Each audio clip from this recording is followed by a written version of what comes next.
causes flowering? How do you, I got a plant and it's growing, and it's adding stems, it's adding leaves, it's getting larger and it's getting larger. Let's say a pepper or tomato or something like that. Use a tomato because that's the example for our gardeners. Everybody grows tomatoes. I'm growing a tomato and there's no flowers.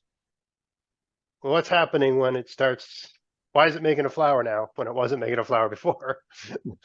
Well, you didn't put any Epsom salts in the soil. Yeah, That's the problem. I also didn't put the antacid in the ground either. You know, you're gonna have the Tums down there too, Rolaids or whatever. Yeah. Anyway, we're kidding. Those are all myths, right? we we don't want our viewers to run off and buy Epsom salts. That's right. So most flowering is determined by two main things. One is the age of the plant, and the second is temperature and amount of light. So those three things are affecting the plant. So when plants are too young, they just won't flower. They don't have enough energy in the plant, and the genetics just won't start up to flower. So you need a certain size of plant before that happens.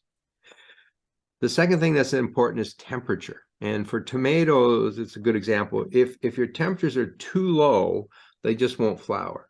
You mean soil temperature or ambient air temperature? Air temperature. Air temperature. Okay. Yeah. Because tomatoes are warm climate plants, right? And they need a certain temperature before they'll initiate flowers. But we also have the opposite problem, that if it gets too hot, they stop flowering. So there's this sweet spot where they need a certain temperature to initiate flowering, and then can't get too hot. Now in zone 5, the hot is usually not an issue. We don't really get into that. But in hot climates in the US, yeah, you can get too hot, and in the middle of summer, your tomatoes stop flowering. The reason is it's too hot. And they will wait until the temperature drops back down, and then they'll start flowering again. Okay.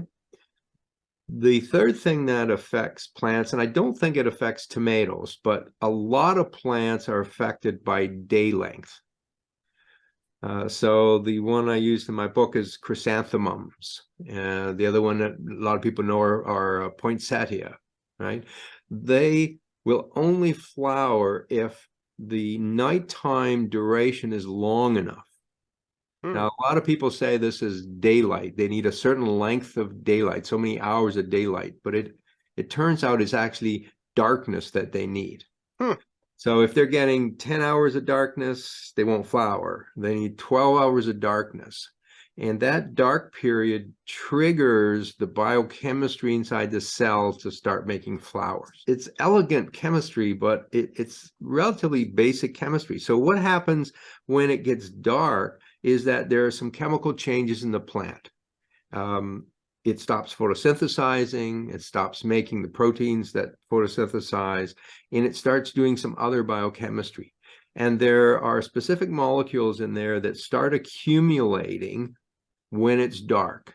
I see. They accumulate, and if there's only 6 hours of darkness, there aren't enough of them by the time the light comes, and they basically get used up again. Oh, I see. But when you have 12 hours of darkness, there's enough of this to be accumulated. The critical mass now affects the genetics of the plant. Oh, I see. Right. So it's a buildup of these molecules, and the light affects that. So after, if it's only 6 hours, the plant says, okay, I'm going to start photosynthesizing again, and that kind of erases all of these special molecules for flowering. Oh, I see. That's and really neat. So there's a system like that, and each plant is a little different, right? The 12 hours is sort of, applies to a lot of plants, but each plant has their own cycle that they're looking for. And in fact, some plants do want a light period. So some are light sensitive, some are dark sensitive. I see. So if you take something like the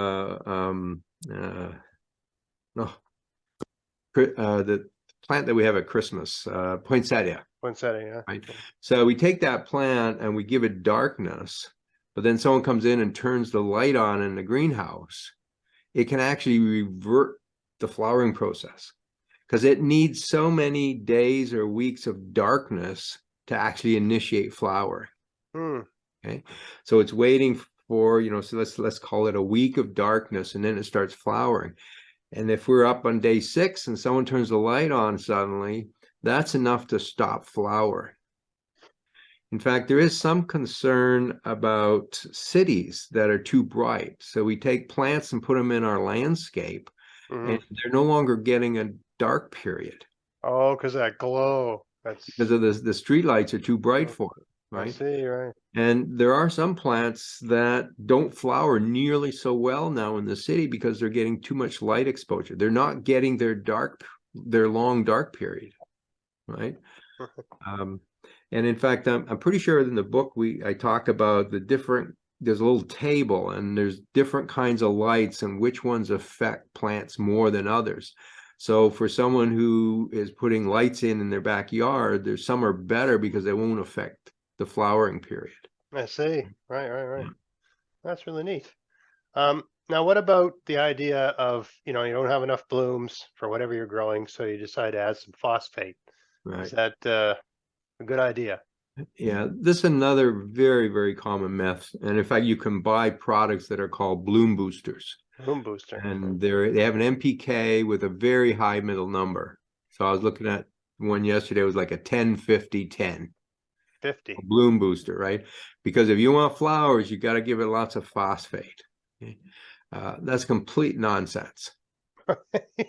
Now, there is one case where it will work. So if your soil is really deficient of phosphate, it can prevent flowering, right?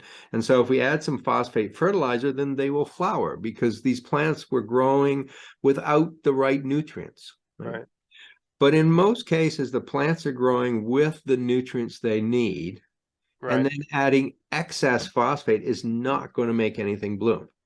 And it turns out in North America, at least, most soil has enough phosphate. Right. So we don't need to add phosphate to our soils. Yes. So nobody should be doing that unless they know that they have a deficiency of phosphate. Right. A really unique situation. Yeah. In the soil. But provided the plant is getting a reasonable amount of nutrients, adding fertilizer is not going to make it flower. Right. But adding fertilizer in a situation like a potted plant that has been watered, for weeks and weeks with no fertilizer, and now it's really being starved, and you put on some fertilizer, you might see a flower spike come up because of that. Right. We have a situation where we have a starved plant and we suddenly fed it, right? Yes. Yeah. That makes perfect sense. Hey, folks, if you live in the USA and want to help support the channel, check out the Hudson Valley Seed Company and use my coupon code MARITIME10 to get a 10% discount on whatever you buy. In addition, all seed orders over $35 will get free shipping. They have a great selection of seeds, so maybe give that a try this year, and that'll help support everything I'm doing here. Thanks a lot.